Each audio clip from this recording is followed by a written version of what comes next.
Indiana Fever and Atlanta Dream played. Indiana Fever is where Caitlin Clark plays. Atlanta Dream is where Brittney Griner plays. Now you tell me what it looks like Brittney Griner is saying here. For the ticky-tack fouls that we were talking about earlier today. For a little bit of context, this was in the fourth quarter after Brittney Griner fouled out against Caitlin Clark, and Indiana Fever would go on to win by 5. Now I'm going to tell you what I think she said. Let's play it back. Looks to me like she is saying trash and then calling Caitlin Clark a bleep white girl. Just a reminder, this is who Joe Biden traded for the Russian merchant of death. So many WNBA players hate Caitlin Clark so much when she is the best thing that could have happened to the league. And she's not the best thing that happened to the league because she's white. Justice finally came for Brittney Griner, and it hit harder than anyone expected. After her alleged racist attack on Caitlin Clark went viral, the WNBA tried to bury the fallout and move on. But the internet never forgets. Fans didn't stay quiet. Pressure kept building. And now, karma has stepped in with a brutal twist no PR team could spin. What happened next feels less like coincidence and more like the perfect punishment. If you want to get people never to watch the WNBA, this is an amazing way to do it. If the league is going to be rooted in this sort of nastiness with regard to its only real star, good luck to them. Well, folks, the left has a real problem in the United States. They've spent the last several decades talking about how racism is an endemic problem in American life. And there's a problem with that problem, which is there's not enough. The same league that protected her for weeks just made a decision that changes everything. Brittney Griner's career may be hanging by a thread, and honestly, she brought this on herself. After dodging accountability while controversy swirled, the moment fans have been waiting for has finally arrived. What's more satisfying, watching Griner face real consequences, or seeing the WNBA finally grow a backbone and enforce its own rules? Either way, justice just walked into the room. After weeks of silence and denial, weeks where the league acted like it never saw the viral incident involving Caitlin Clark, the WNBA office has dropped a bombshell that's sending shockwaves through the basketball world. The same organization that once bent over backward to shield Griner from scrutiny has now been forced to act. And the fallout? Absolutely devastating.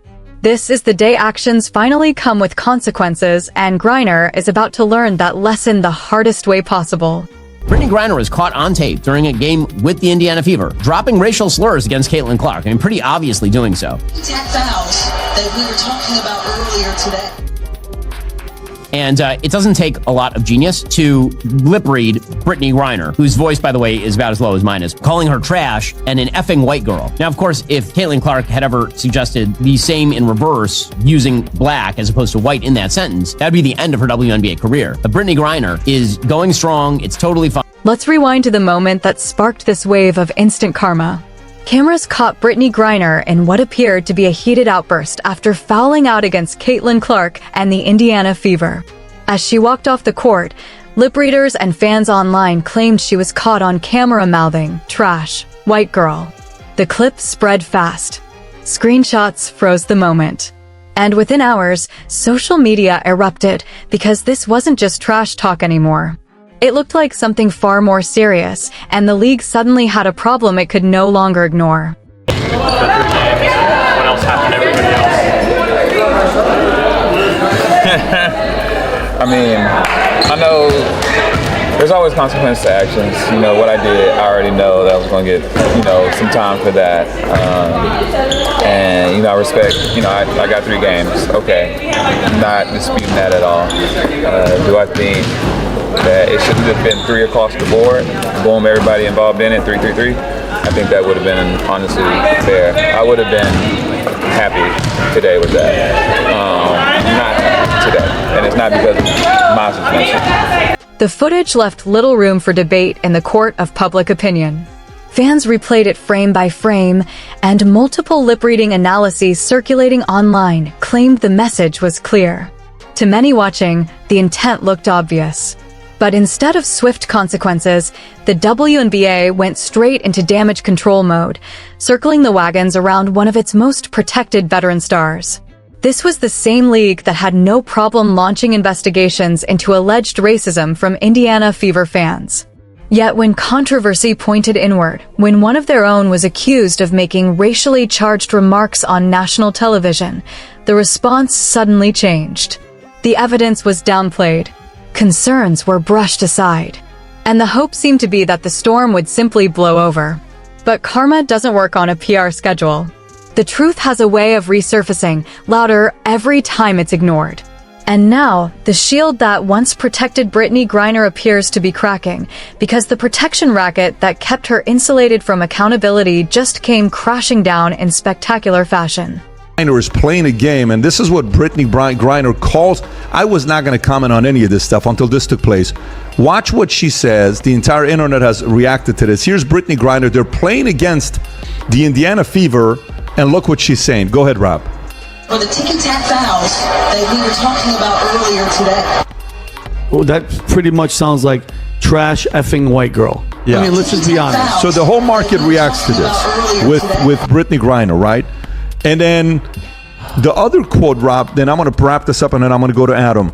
Put the quote of Brittney Griner, what she said about the NBA. This is so funny how all this stuff works out, right? She says, this is from Brittney.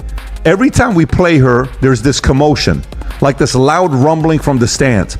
Turns out it's people, thousands of them, just sitting there, watching on purpose. It's very disruptive. It's called a freaking game that they pay you money to play. Don't play. The contract suspension that just landed isn't being viewed as a one-off mistake. It's being framed as the breaking point in a pattern the league could no longer explain away. Critics argue this wasn't about a single viral clip, but about repeated moments that have steadily eroded patience behind the scenes. This is the same player who previously drew backlash for complaining about crowd noise at a time when fans were finally showing up and viewership was growing. The same athlete who returned from a highly publicized international ordeal only to find herself at the center of yet another controversy involving comments that many viewers interpreted as racially charged. To detractors, it painted a picture of entitlement, not accountability. And now, that perception has consequences. The grace period appears to be over. The excuses have run out. What once felt untouchable is suddenly under scrutiny, and the reckoning many fans said was inevitable has finally arrived. Adam Johnson. BG, right now you have 10 points, 5 rebounds. We see the Atlanta Dream as being very... Right now she's talking to the refs about holding.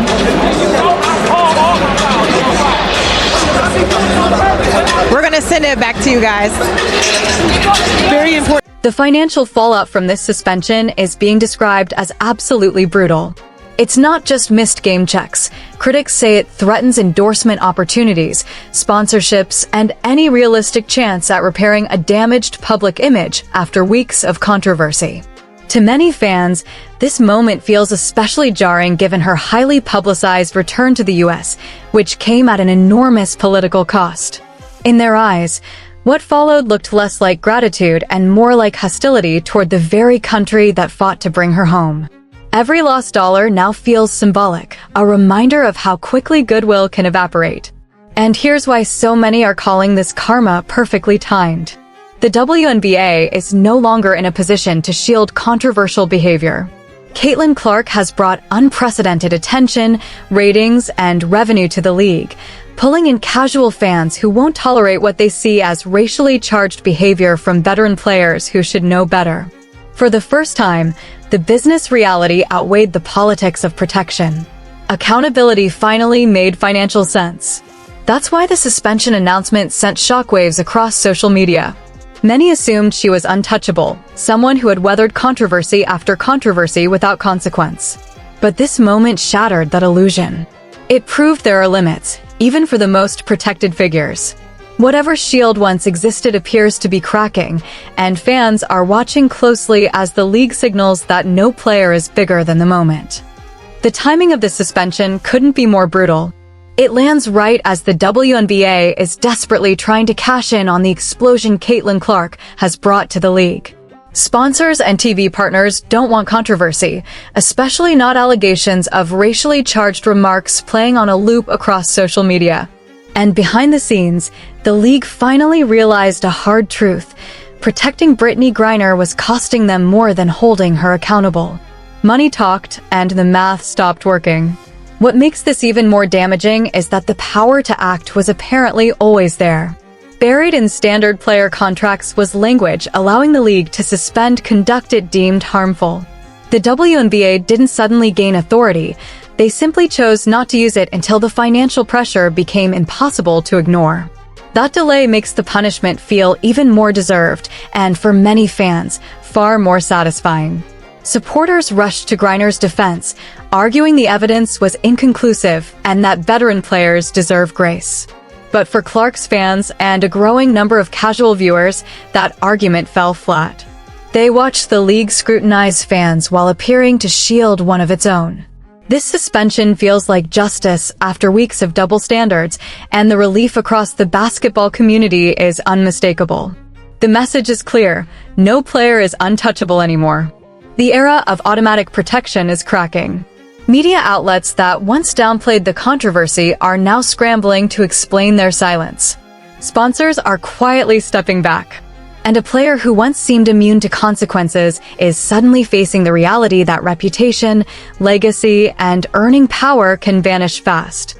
Whether this becomes a true turning point depends on what the league does next.